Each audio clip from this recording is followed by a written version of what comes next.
You know what? You're a problem. I've always known Chimweka has been a problem. Go and ask the majority of Zambian artists to say, how much money do you make off Boomplay when you make 10 million streams? When you have 10 million streams? Tell me if most of the artists even know the figures. If you're out of Africa, you won't be able to access Boomplay. Again, I mentioned it. It fell on deaf ears because people just thought, Roberto feels himself too much. He thinks he knows it all. So that's what you can look out for on today's edition of On the Table. Welcome to the show. My name is Chimweka, or simply Chimweka, aka Chiller3. And wherever you're watching this show from, especially on the online platforms, remember to be interactive with me. If you're watching from Facebook, leave a comment as you weigh in on the conversations we'll be having. If you're watching from YouTube, feel free to do that as well. Remember, on Facebook, it's Diamond Media Zambia. On YouTube, it's Diamond TV Zambia. Now, my guest today is a very special artist. One of the best that we really have in the country. One of the best exports we also have as a country musically. He has been able to create hits that have gotten citizens in Zambia dancing, and not only that, across the world really. And this has also been helped through the integration of the digital platforms. Talk about platforms such as YouTube, the online streaming platforms, and this is part of the conversation we'll be having because there's been a lot of talk around that in the country. Allow me to welcome the superstar Roberto. Yo, what's good? How you doing? I'm good. Happy to be here. Hey, great to have you. I think you. It's the second time, right? We're doing On the Table, right? But first time here. Yeah. You know, I was thinking to myself, I'm like, wait, superstar Roberto, 5-star General Ozzy. Like, what's up with the star things? Like, how are you both stars? Ooh, actually, that's a good one. You know, I didn't think of it in that way. Yeah, no, I didn't. So the thing is, the name superstar is something that my late sister would say. Especially when she hears me singing, and she should say, one day you're going to be a superstar. Mm-hmm. One day you're going to be a superstar. Like, if you work hard, you'll be a superstar. So when I was looking for the title for my album, I went through different ideas and suggestions came up. And so, ironically, Ozzy shared some pictures in the family group, and there were like a number of pictures of my sister, and it reminded me of like, wow, if my sister was here, she would see the success that I've been able to attain. And right there, it hit me like, wait a minute, she used to call me a superstar. So that's how the superstar title came about. And after I released that superstar album, everybody now started calling me Superstar, yeah. So I kind of like just held on to that name. But for Ozzy, of course, he's always called himself a 5-star general. Yeah. So I think I am the one that picked up the superstar later on in the years. Yeah. You know, it's interesting. Our producer just found out last week that you're actually brothers with. No Ozzy. kidding. She had no idea. No, you lie. So imagine the shock. Are you serious? Like, what? They're actually brothers? Like, oh, okay. But actually, how close are you with Ozzy? With Ozzy, I would say I grew up with Ozzy majority of the time. We were just disbanded on a few occasions, especially when I was in grade 3. Grade 3 we were together because we're in Lusaka, and then Chipata were together. And then when I was doing grade 5, I stayed with my niece in Kabwe, whilst he remained in Chipata. Then grade 6 and grade 7, I was with him in Chipata. Grade 7, grade 8, grade 9, up to grade 10, I was with him. And then grade 10, I left for South Africa. That's when we kind of like just stayed apart for over 7 years. Not until I came back to Zambia. So when I came back to Zambia, I used to stay with him in Avondale. So the time I was recording my first album, I was under Ozzy's house. And the likes. Not until I started making my own money then decided to start staying alone. So we've been close, and we kind of like have shared similar visions and dreams to a point where now we kind of like mentor other people and the likes. So you might not see us together very often. But including the next song that I'm releasing, he played such a huge role. Because I usually call him, like when I've got something, I would call him, come and have a listen to this. And then he'd come through like, why don't you change this, change that? He literally made me change my verse on the song I did with Zavin. It was him. He was like, why don't you just change the story?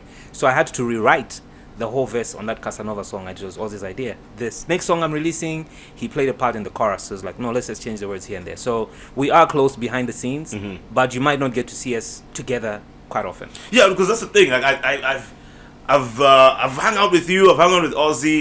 But I don't think I've ever hung out with the both of you together, same which time, is very yeah? fun at the same time. Yeah. And the thing is, I think I've been with Ozzy in the same space, but I've never really seen you guys. Maybe like a few shows here and there where you do like a performance. So I've been wondering. I'm like, okay, maybe like with this background relationship that we don't see as a public. I think for me, I'm more of a closed up person. Oh yeah. Yeah, I'm more of a closed up person. I spend a lot of time. I would think it's the opposite, eh? Really? Yeah. Nah. You probably meet Ozzy more than you meet me. Yes, it's very true. Yeah, you meet Ozzy or you see Ozzy more than you actually get to see me. For me, I'm like really closed up. Others say I'm like an introvert. I don't know if that's true, but I spend a lot of time at home. Like a lot of time, yeah. I spend a lot of time at home. Well, I mean, also because your place is far from excuse me. else. No, but even before that, yeah. Like from time immemorial, you probably meet Ozzy more than you would actually meet me. That's just like a known fact, yeah. Yeah. Okay. Cool. I stay far. No, you live. In fact, both of you, we're pretty much the same area. Really? Yeah.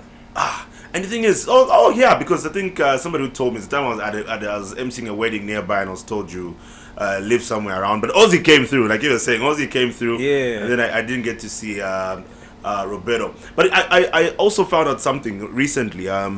I did an interview with Dreams, and he was talking about like how he spent a lot of time with Yo Maps, and they work together quite a lot. But he mentioned something in the interview saying, a lot of people talk about the relationship I had with Yo Maps, but people don't really talk about the relationship I had with Roberto. Like Roberto and I spent a lot of time, and I was talking to Ozzy off record about it, and he's like, those are my boys, those are my guys. So you guys go way back, isn't it? Yeah, way back. So when I came back from South Africa, I linked up with a producer by the name of Jonathan Munde.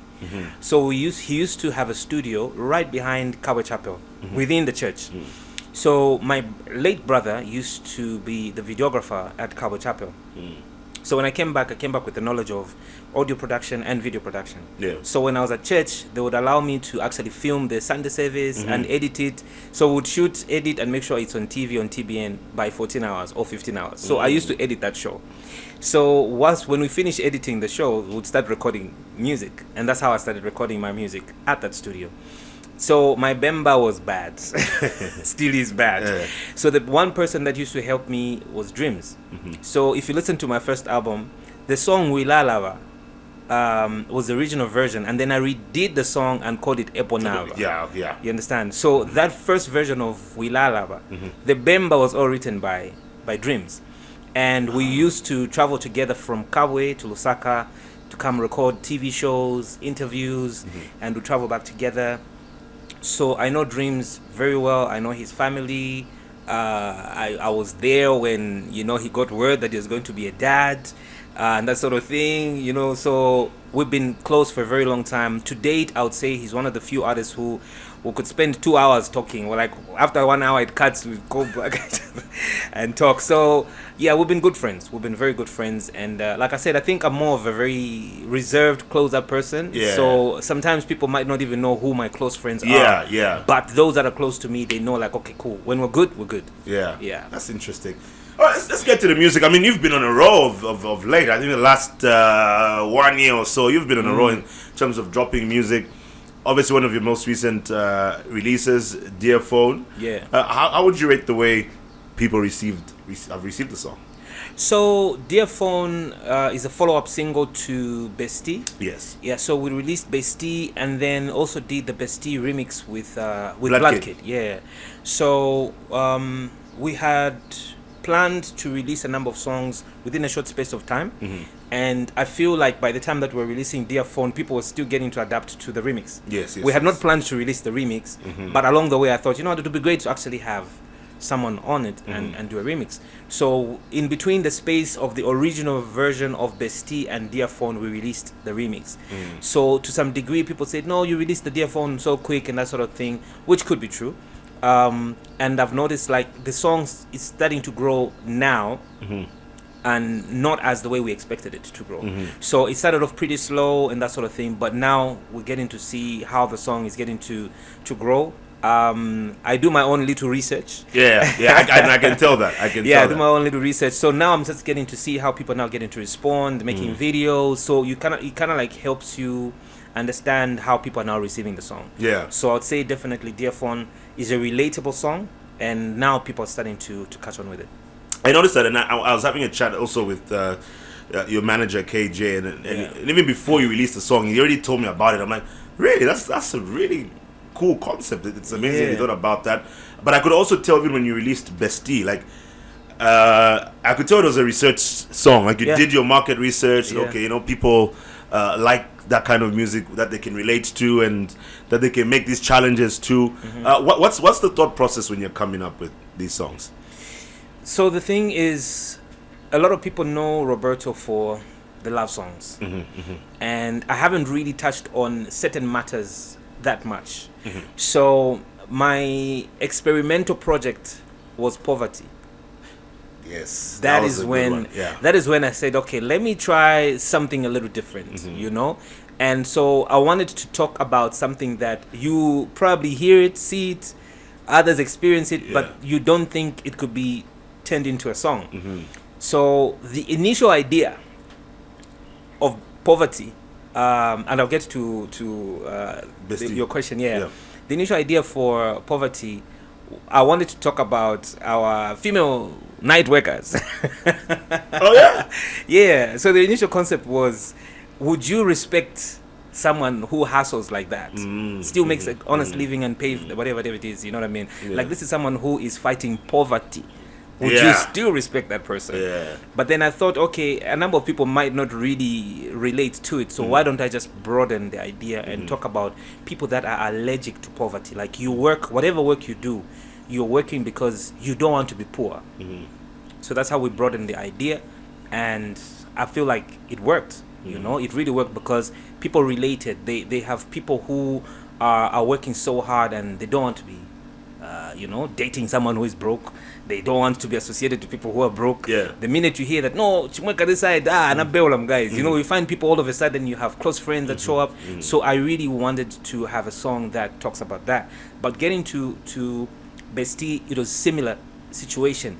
You have people that are close to certain friends that they have met, and then all of a sudden you're making money together. Someone that challenges you. You meet a friend today and they inspire you, or it could be a relative, it could be an in-law that you become close friends with. So I wanted to have a song that talks about those matters and is relatable. Like, if today you wanted to celebrate your friend, do you have a song that you can dedicate to your friend, appreciating them for what they've done for you? And so that's how the song Bestie came about. It was meant to celebrate those that have helped you or are helping you or are close to you. So it could be a neighbor, it could be a workmate, it could be an in-law, it could even be your own daughter or son. You really just want to dedicate a song to that person. Yeah, I mean, the song did well. And why did you think of putting Blood Kid on the remix? So at the time when I was looking for an artist to kind of like just jump on the song, I was listening to a couple of projects, and ironically, some of the projects had Blood Kid on it, and for me, I always wanted to try something dynamic, something, rare, and Blood Kid came to mind. So I thought, why not? Let's just do it. And I had his number, and I asked him, like, yo, there's this song that's out. Would you, like to be on the remix? It's like, anytime. So sent the vocals to him. Sent the beat to him. He's like, okay, cool, let's do it. So when he came to Lusaka, we linked up and we recorded that song, I think around 02. You can imagine. So he was like, yo, I'm in the room right now, and if you're ready, I'm good. So I'm like, whoa, this guy is dedicated. Yeah. So went to pick him up where he was lodging, and we recorded from like, I think 02 to about 03. Very crafty, very talented individual, and we're done. And his determination for me is what told me, you know what, I need to ensure that we shoot a video for this. And that's how, we did it. And I really wanted it to be about him more than it is about me. Yeah. And, just getting to celebrate a young artist that is doing so much for the culture, for his province, and also just amongst the industry itself, industry people. So yeah, Blood Kid was really just about bringing the vibe and his vibe to the song. Well, what impact do you think it's had? Has it?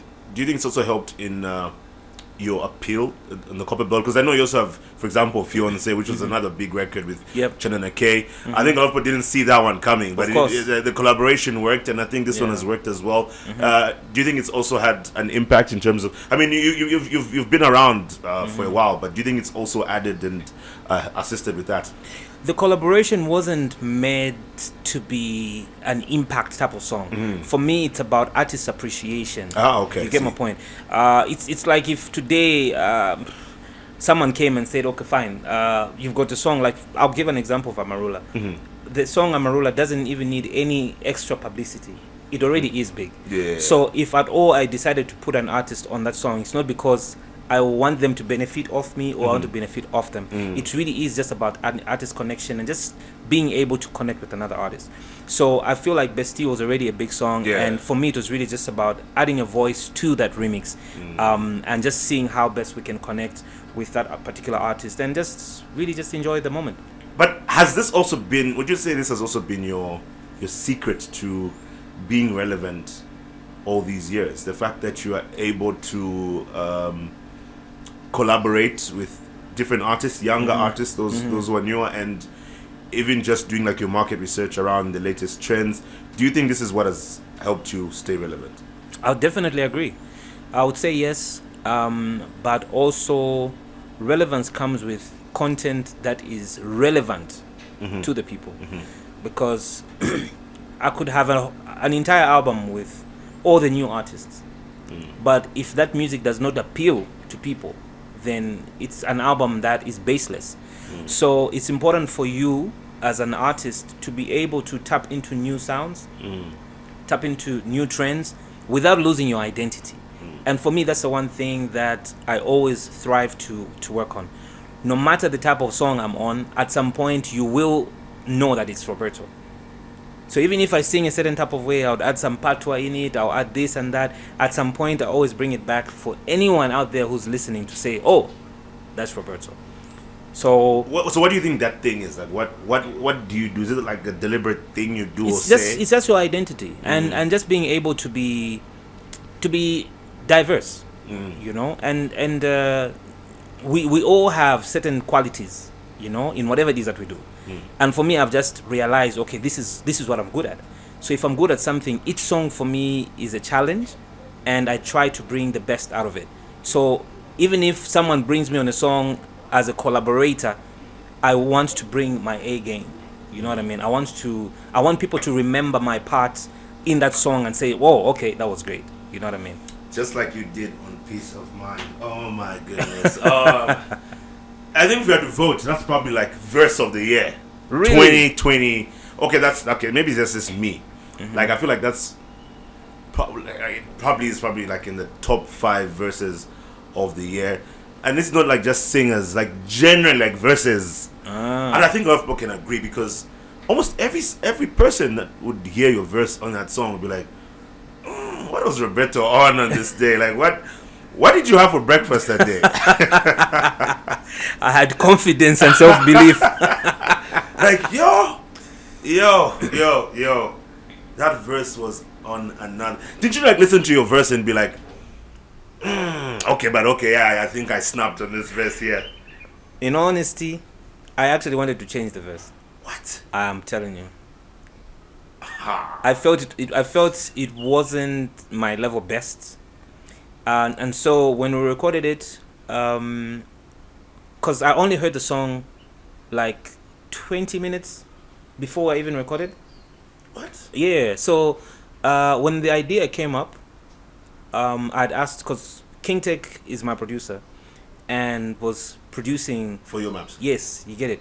So it was like, Mr. Banner, there's a song this side that Maps wants you to jump on. I'm like, really? Like, yeah. No, I was talking about it and say there's a song he wants you to jump on. I'm like, cool. So weeks passed and I didn't hear from him. Not until he called me. He's like, yo, what are you doing tomorrow afternoon? So I told him, okay, this is what I'm doing, but I can come through after I'm done. So I went to his house. I think that was like around 19. I was supposed to be at this place around 15, but I told him like I'll delay. So I got there like around 19. So they were doing some works in the other guys were doing some works in the studio. So King Tech came up with the song on his phone. So I'm like, let me listen to it. So I was listening to it whilst I'm seated in the car. That was the first time I actually heard it. So I was like, okay, cool. Then we went into studio, and for me, when I'm inspired by something, I need to start recording immediately. That's just me. So now the thing is, once we started recording and everything else is happening, at some point I felt like, okay, my verse wasn't really good. And when we're done, I remember I told King to say, can you please just send me the song so I can pre-record? It's like, no, don't worry, it's good. Then they sent me a final mix, and I'm like, okay, it's not bad, but I still want to add on. It's like, trust me, it is good. So personally, I wasn't really satisfied with that verse, but eventually I was like, okay, it's good. So after thinking about that and hearing, because I bet you've gotten a lot of feedback about that verse. Yeah. Like, how did you feel about it, especially that you wanted to change that verse? I'm really just amazed at the fact that I think the guys saw the future. Yeah. Before I actually saw it a certain type of way. As a perfectionist, sometimes you feel like you want to strengthen what you're working on. And that's what I was looking at. It was more of how can I make it better. Not that it was bad. It was like, how can I make this verse sound really good? And so even when the song came out, I was like, okay. In the back of my head, I was still thinking of what I wanted to add on. But overall, I would say probably one of my best verses. Yeah. And I love the fact that people love it. And, the song has become such a big song. And I'm happy it happened. Yeah. I'm now thinking, like, what did you want to add on? Like, did you want to, like, change the lyrics or, like, add, like, certain backing vocal? What did you want to... So I wanted to change a few words in the song, on the verse. And then I wanted to add on a few more backings. Yes. And then the certain parts I felt like my voice wasn't really strong. So I wanted to just, like... Yeah, redo certain parts. Yeah. So that's where it was at. So for a creative out there, like yes, you kind of like just feel that at times, like, okay, is this good? Or anyways, let's see how it goes. So I was at that. Let's see how it goes. Have you ever felt that way about any of your other songs, like your own songs? Which songs? Yes. Where like you had doubt, but then it worked out more than you ever thought. I would say Fiance. Oh yeah. Okay. I'd say Fiance, because what happened with Fiance was. I had the beat for like a really long time. So when Chandana K came, they recorded their part first. So it was now about how do I make this song sound like, okay, yeah, we were recording at the same time. Because when they recorded, I only started recording my parts maybe like 4 days later. So what you hear in the song, Chandana K's part, is what started the whole song. So that was it. And then the verse starts. So my part, all the style on it, but I only recorded it later on. So now I was thinking of, okay, these guys have outdone that, like they've really done the level best. How do I now add on a Roberto element before Chandana K come on? So now just that transition between their part and my part, and I was like, okay, maybe this is not good enough. At the end of the day, beautiful music was created. We'll take a break. After the break, we're still hanging out with Roberto. We'll be talking about streaming platforms and how Zambian artists can maximize on these platforms and much more. We'll be right back. If you're out of Africa, you won't be able to access Boomplay. Again, I mentioned it. Use Spotify, Apple Music, use YouTube, because these are global platforms. Again, it fell on deaf ears because people just thought, Roberto feels himself too much. He thinks he knows it all. Name 3 or 4 major events in this country and tell me if the artists that featured last year or the past 2 years aren't the same. Anyone else that is equally doing great is not part and parcel of a particular, I would call it a cartel. There's been a lot said about me that isn't true to people. In the industry? Yes, of course. A lot of people in the industry like to say certain things. Like what have you heard that is not true?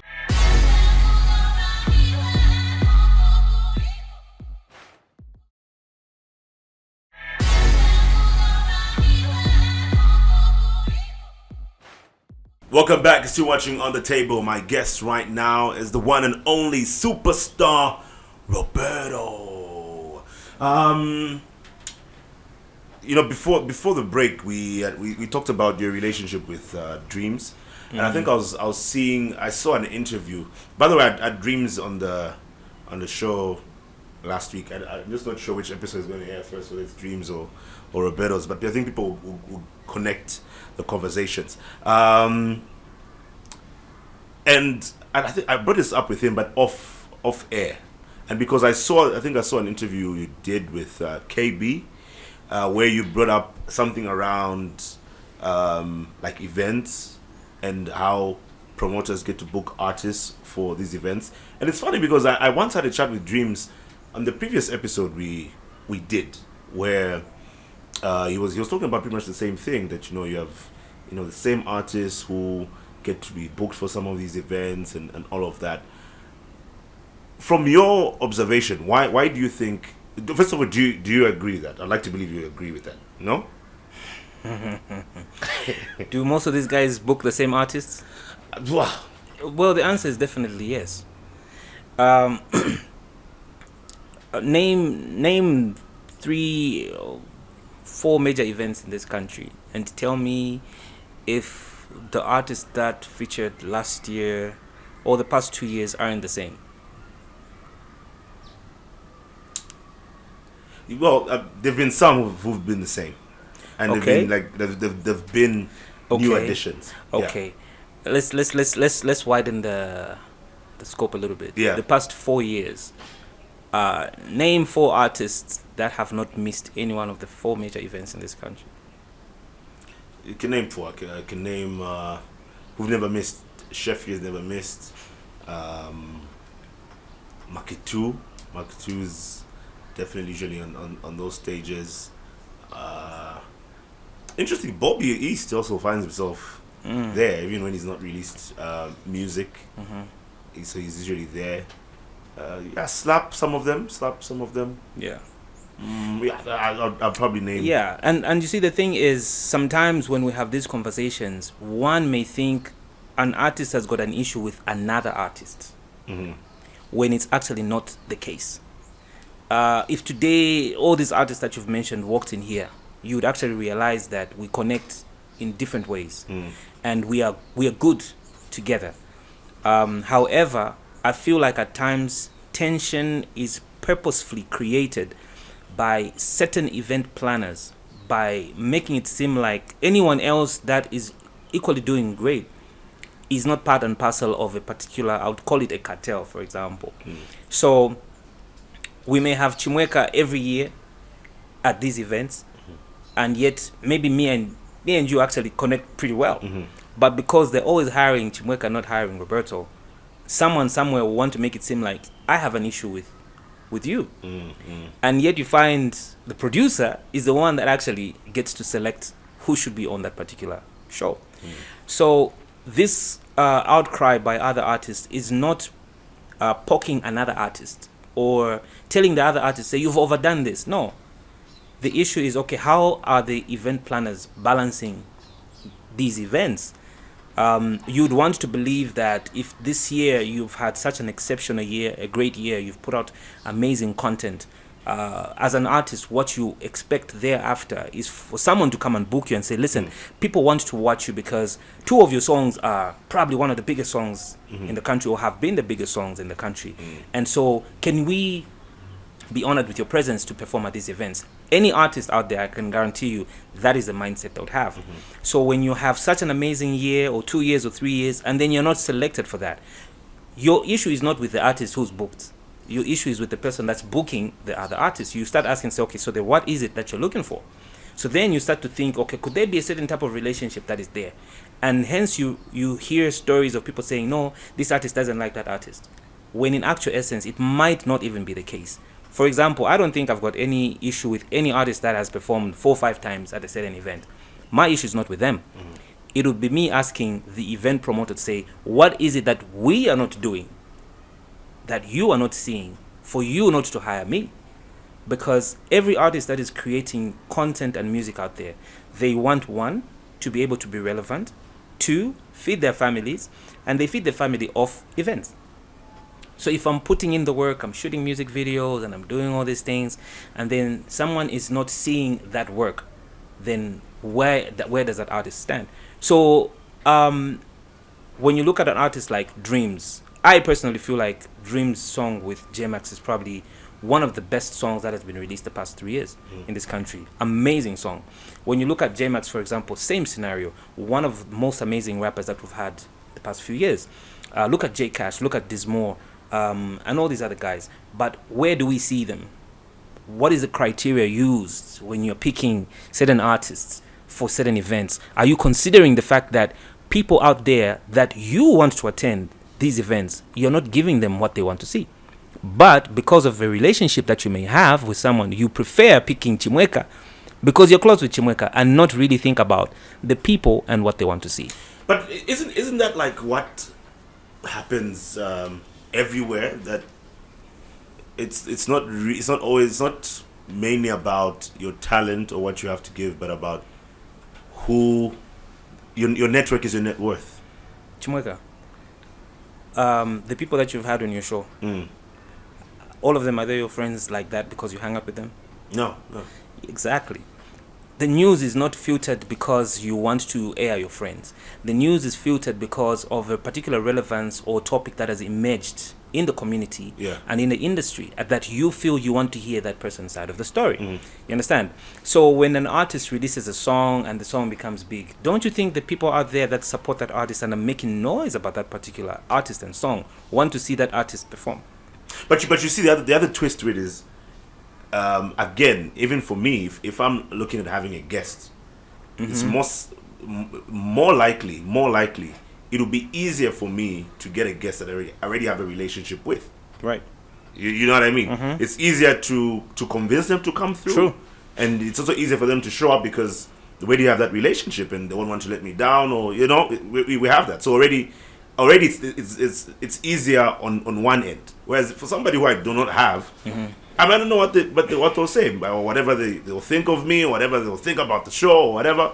So there might be a bit of difficulty there, but it's easier for the ones that I know, right? So don't you think it also happens from that perspective with promoters? Yes, that it's easier to negotiate with the ones that you already have a relationship with and all those other things. I'd say yes and no. Yes and no. Name 2 international artists you've interviewed. Omarion. Let's stop right there. Okay. What sort of relationship do you have with Omarion? But no. Tell me. No, wait, hold on. But there's a relationship Chimweka. in the background. No, Chimweka. What sort of relationship do you have with Omarion? None. Okay, thank you very much. Yeah. So my point is this: you may know somebody that was part and parcel of maybe the organizing team, and I will tell you, even with artists, it's always like that. If you and I might not have a personal relationship, there's a possibility you know somebody that is close to me that has got that relationship. You understand? And so that's why I said yes and no. At times, you might not have a direct relationship with somebody, but you know someone that may. Even with the Omarion, you might not have a direct relationship with him, but you know somebody that was part and parcel of the organization. And you say, listen, we would like to have Omarion on, even if it's just 5 minutes, just to find out how he feels about Zambia, ABCD. And that person probably said, okay, let me see what I can do. Then they spoke to the person that actually did speak to Omarion, and that happened. So there are networks that we always follow in cases that we might not have direct contact or conversation with somebody. And you now get to use people within your network that may know somebody, because that's how the industry is. So for one to say, oh no, but I don't know Roberto that well. Okay. Who does Roberto hang out with? Or who knows Roberto? Who has ever booked Roberto? You probably call someone that's booked Roberto before and say, okay, hey, what is your relationship with Roberto? Are you able to talk to him about this event? That's how it is. So I don't think one may say, oh, I don't want to book this artist because I don't have a direct connection with them. The event is not about the connection that I have with you. It's about what does this person bring to the event that I want to have. Will he pull an audience? Will he entertain the audience? If the answer is yes, bring the person. Okay, have you had these interactions with some of these event promoters? Some of them, yeah. And what feedback did you get from them? What could be the reason? The most interesting thing is, away from the offices and everything else, we do have very cordial relations. We do talk, chat about different other things. So that's why I say it's very important for one to understand that when someone is talking about these matters, it's not like you're throwing personal jabs at someone or making it seem like that person is bad. It's about just the business relations. You understand? So there are a number of individuals that we have had conversations, in the background, and we meet and we talk about ABCD. If you mention some of the events that happen, I could probably even tell you who's organizing them, who's putting them, and ask them, say, do you have Roberto's number? They'll probably say yes. Do you have this person's number? They'll probably say yes. So it's really about how do we then get to work around that. And it's also important for us to be aware that an artist shouldn't only throw stones at somebody. It's also an artist's role to avail themselves and say, okay, listen, I'm available in case you have ABCD coming up, and how can we work? Because when you sit, like, for example, if I sit here and all I'm doing is just throwing stones at Chimweka, meanwhile, I haven't even approached Chimweka about anything, then there could be an issue. Yeah. So it's important at times to be very attentive to certain scenarios. What is it that's causing this? What sort of relationship is there? Is there a relationship? Was something said? Because we live in a society where someone can easily come to you and say, oh, Roberto said this, and that. You understand? And you believe it. And you definitely believe it. Meanwhile, maybe I didn't. Maybe someone is just trying to make me look bad to you. Yes. So you will take it out. That's what Roberto said. Yeah. He'll never come here again. So when you notice that, it's important for artists as well to approach and say, are we okay? Are we good? Did something happen? Let me hear your thoughts and your views. And for me, that's one thing that lately I've started doing. There's been a lot said about me that isn't true to people. In the industry? Yes, of course.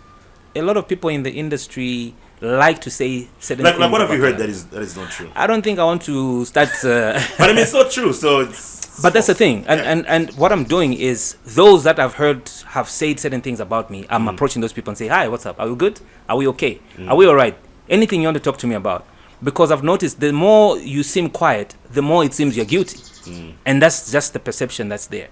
So it's very important for artists to be able to have relationships with event planners, be able to conversate with them, just in case someone somewhere said something which might not be true. I looking at our industry, obviously there's still a lot of growth that we would like to see. But, and I hear this a lot, with a very small industry, and even as opposed to with a small industry, others will say yes with a small industry, but we'll still say we've got gatekeepers or cartels, but especially on the gatekeepers. Do we really have gatekeepers? Is the industry like big enough to even have gatekeepers?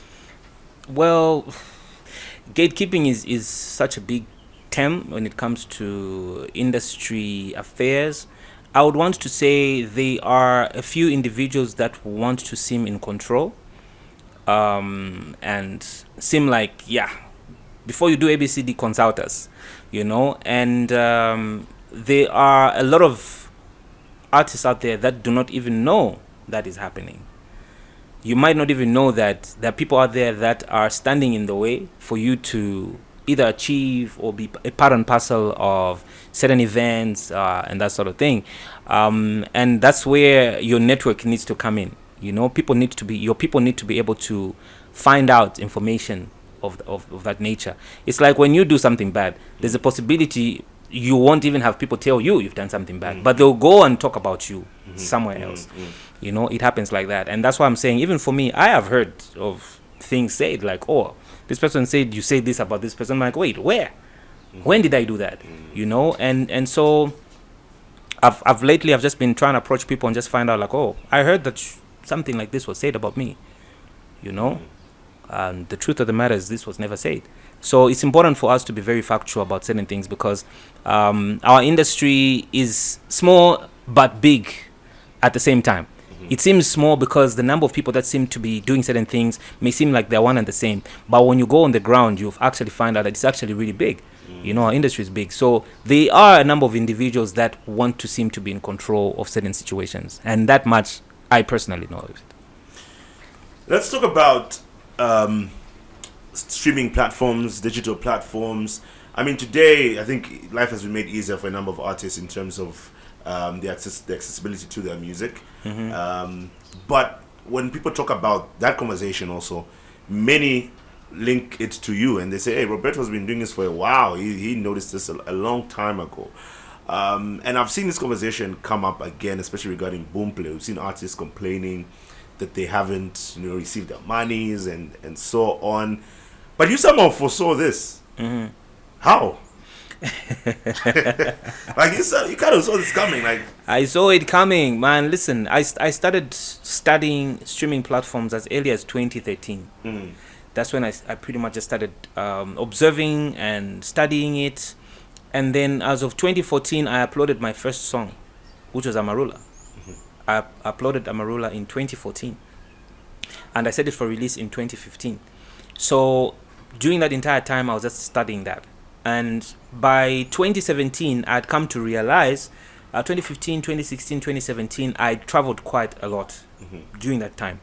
And what was happening is that every time I would travel, when you're in a hotel somewhere and you're relaxing and you want to check what's happening on social media, so you're on Facebook and you're seeing, Chimweka's dropped a new song and it's on www.diamondtv.com. Like, let me check it out. So you try to click, then you find the site is blocked in that country.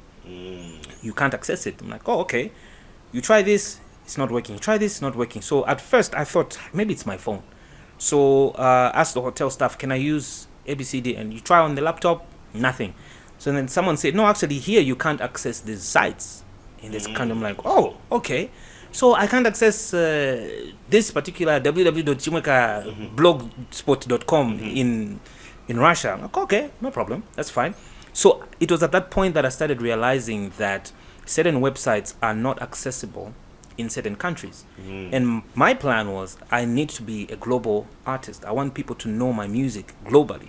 So then I realized a lot of these websites that were emerging in Zambia, indimba.com, zbeats.channel, you couldn't access them beyond Zambia in other countries.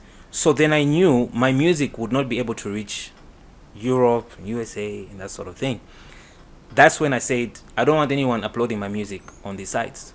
I want my music to be on Spotify, Apple Music, ABCD. Whoa! The news was like, Roberto's become big-headed.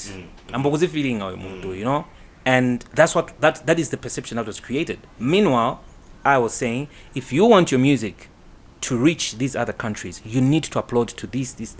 These sites will work for Zambia for now, but you won't be able to make your money. But the thing is, the narrative that was driven was that I've started feeling myself too much, I've become pompous, and that sort of thing. I did the same thing with YouTube. If you remember, there were, I think, two channels on YouTube that used to upload a lot of Zambian music. I asked those guys, please don't ever upload my videos on your YouTube channel. I want to concentrate on my YouTube channel. Because I noticed this when I went to Finland. What would happen is that when people want to watch Zambian music, they would only go to that particular page. So now, if for example, song number 1 is by Chimweka, song number 2 is by Kisha, song number 3 is by Roberto, they're only concentrating on that particular page, but they will not go to the artist page. You understand? So that's when I came back and I said, I want my music just to be on my YouTube channel. Again, everybody rose up against me. This time around, this time around it doesn't need for ABCD. And I once again mentioned, I think I used to post this, like, if you want to grow your numbers, your subscriber numbers on your YouTube channel, ensure that you keep your content on your channel. So through the years, all this has been said, and then Boomplay came. I uploaded some of my music on Boomplay. When I went to Europe, I went to the UK, and I went to Australia, I was unable to access Boomplay there. So I knew, if you're out of Africa, you won't be able to access Boomplay. Again, I mentioned it. Use Spotify, Apple Music, use YouTube, because these are global platforms. Again, it fell on deaf ears, because people just thought, Roberto feels himself too much. He thinks he knows it all. But you can only share information to a certain level. And those that were interested came and asked, why are you saying this? They understood. And one of the few people that actually came was KB. Oh, yeah. So KB came and said, but why do you keep saying that? I'm like, look, this is the amount of money that I'm making. Because he was one of the advocates for Boomplay, if I'm being honest. Well, he was, but I will tell you, I think he's one person that understood the business side of it. Yes. You get it, right? I was about to get to that, because many artists argue that, hey, these are the guys who are giving us money. They willing to give us money directly, so why not? Well, he did. So you see, the thing is with Boomplay, they came in and skyrocketed the aspect of downloads or streams. And a lot of people kind of like got excited when they see, oh, this person has done 1 million streams in 2 hours.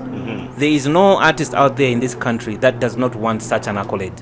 No artist. Everybody wants to hit 1 million views on YouTube within a day or whatever. Go and ask all of them. I'm telling you, there is no artist out there that does not want that. We all want that.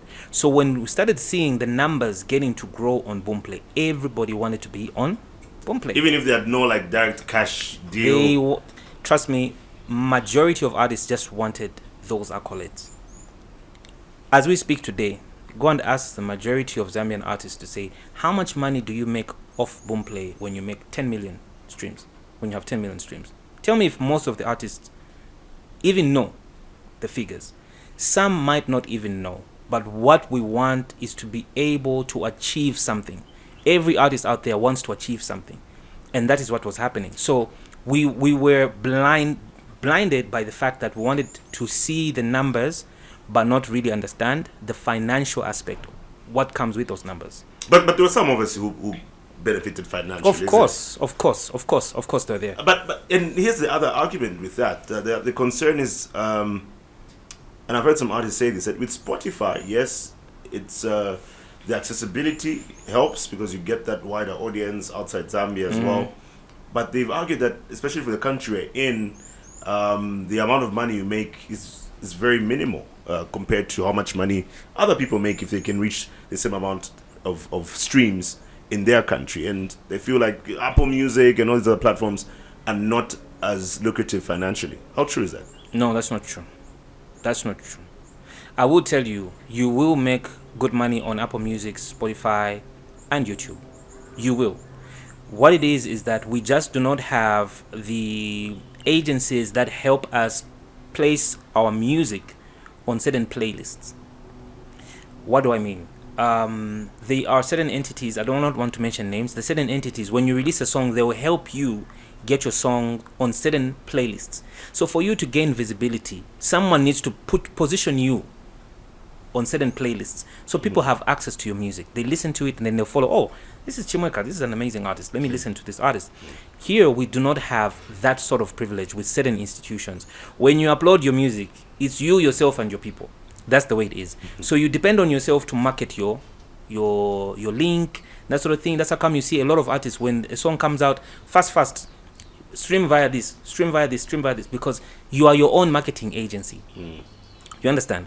However, you could accumulate certain numbers on Boomplay, but the amount of money you would gain off the streams you've gotten cannot equate to what you'd get on Spotify, Apple Music, on YouTube. And also, by the way, even on YouTube itself, if today I hit 1 million views on YouTube, we are not monetized by YouTube in Zambia. So even if those 1 million views are from here in Zambia, there's a possibility I will not get a certain amount of money.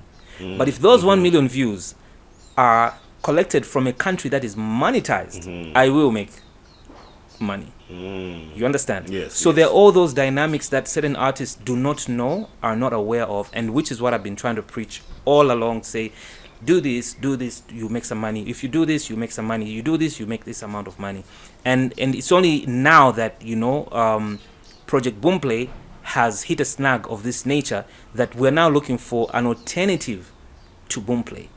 So Boomplay has had its advantages of sensitizing people on the importance of numbers, which is a good thing.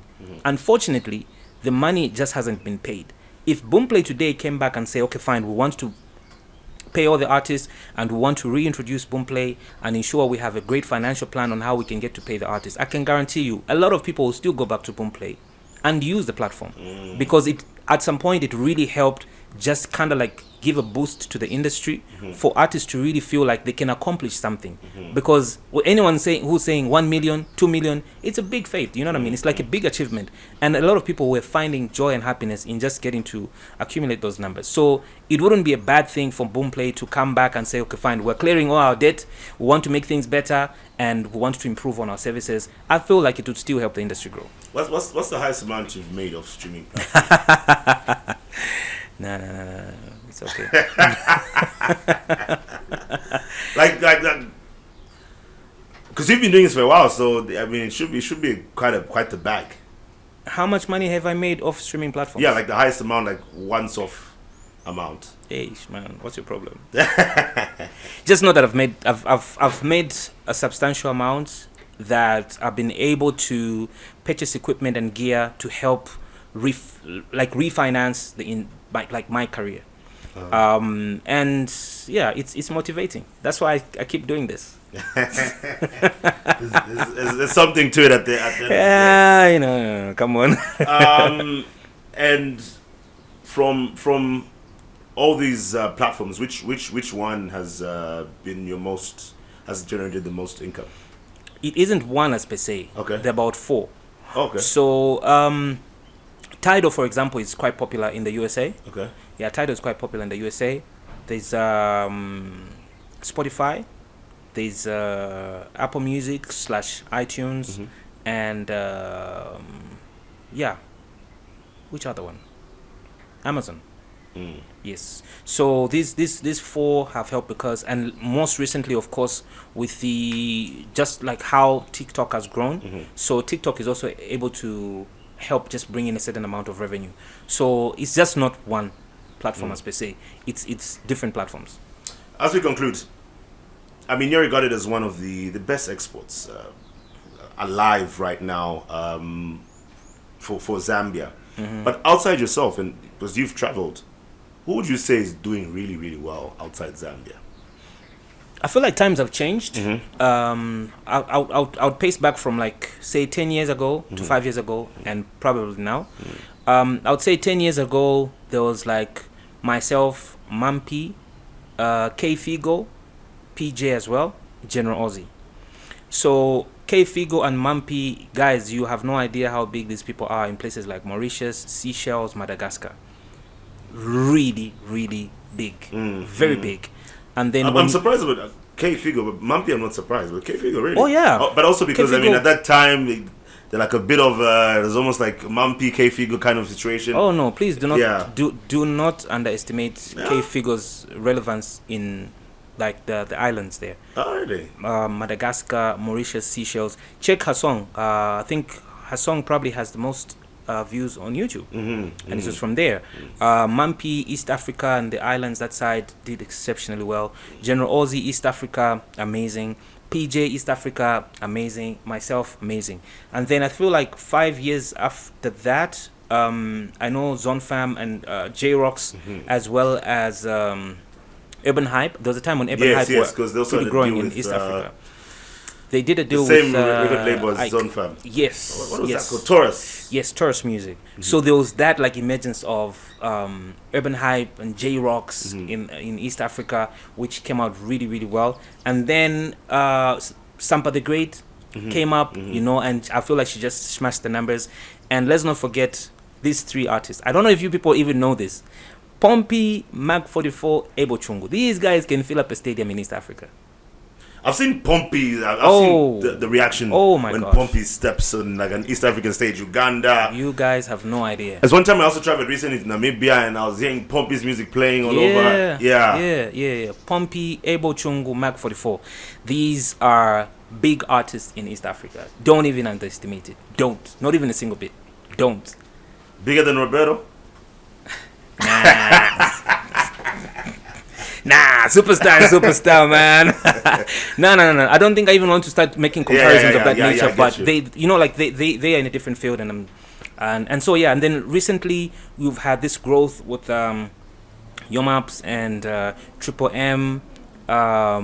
There's Vincenzo, who is also growing pretty well in Triple M and Vincenzo in Malawi, Namibia. So if you've noticed, almost like every 5 years, there's like a new set of artists that seem to emerge and are doing well in other countries. So it's great. It's great for Zambian music because then it shows you that there's growth.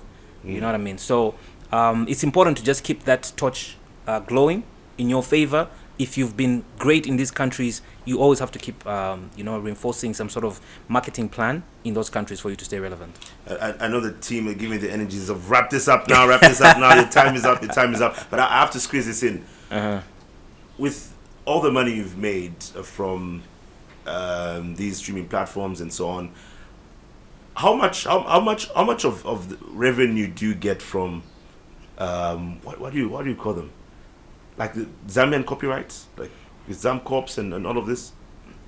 Because I mean, So- you mentioned navigate, Yeah. all of that, but it seems people are not navigating locally here with the copyrights. And I'm happy you've said this because a number of artists release music and don't even register the music with Zamcops. You know, and it's important for you to register your music because Zamcops collect royalties for all the artists. Yes, Right. royalties is the word I was looking for. Yes, they collect royalties for the artists, and you get paid. I think it's twice in a year. So you get paid for the music in general, and then for the music videos. So even as Diamond TV for the music videos that you Because actually we play. do pay to Zamco. Exactly. So there is an amount of money that one can get to generate here in Zambia, but it is important for you to register with Zamcops. So you need to register your music with Zamcops. They have the records, they'll have the song records, and they're able to pay you based on airplay that you get both on radio, TV, and in certain areas. If you go to any restaurant, you notice Yeah. there's a Zamcops certificate. Like in Hungry Lion, you see Exactly. that. Yeah. So every time your song plays in any of these restaurants and places, Zamcops will actually go there to collect royalties on your behalf. So don't take it that we don't want to register with Zamcops. The money does come in, and when it comes in, it will probably come in at a time when you least expected it, but it will be helpful. So I definitely urge all my creative friends out there, my artist friends, please register your music with Zamcops. So you've also been benefiting from Zamco. Of course, Ah, I have. okay. I have. All right. I've got a few matters that I'm still settling with the with the society. Who's heading it But now? yeah. It was Ebo Chungu, and then I think his tenure came to an end. Who's the chairman of Zamco? Let's not go there. There's no chairman. No, there is. There's a whole team there. Okay. There's a whole team there. If you know Danny Mwikisa, Danny Pedro. Yes. Yeah, so that's his team there. Ah, okay. Yeah. Okay, great. All right, awesome. Roberto, thank you so much for coming through on the show today. Thank you so much for having me. It's been a pleasure after a very, very, very long time. I bet you also thought I didn't like you. I didn't. I'm like, hey, it's Roberto. Roberto's and besides, you're a media person at heart, so you know how these things work. I You know. I know. But yeah, Roberto's been my guest on the table today. Thank you as well for tuning in to the show. We'll do this again next time, same place, same time.